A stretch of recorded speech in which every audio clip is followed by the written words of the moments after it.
Hello and welcome to World in 2 Minutes, brought to you by trtworld.com. Let's begin. The UN Refugee Agency says almost 3 million Syrian refugees have been registered in the neighboring countries to Syria, and most of them are having difficulties or trapped in the middle of ISIS advancement in and around the country.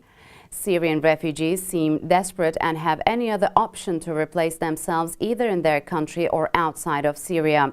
According to the agency, the record figure was 1 million more than a year ago, while other 6.5 million were added recently, which meant that the half of Syrian population are now displaced or forced to flee their homes within Syria.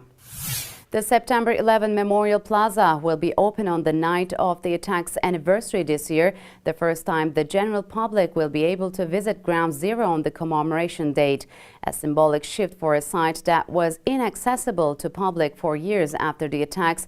The plan reflects its increasing openness as it gets rebuilt. It is reportedly said that the Libyan interim government submitted its resignation to the newly elected parliament. The cabinet, headed by Prime Minister Abdullah Al-Tini, said that he had submitted his cabinet's resignation on Wednesday.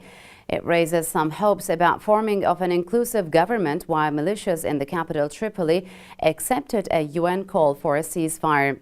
Meanwhile, according to broadcaster Al-Nabba, militias in eastern Libya are also claimed to have shot a fighter jet that had been flying over the eastern city of Baida.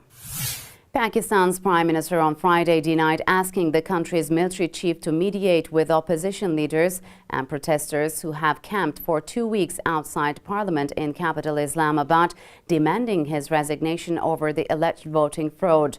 Prime Minister Nawaz Sharif's remarks to the National Assembly indicated that the talks with the opposition were unlikely to produce a breakthrough in the crisis.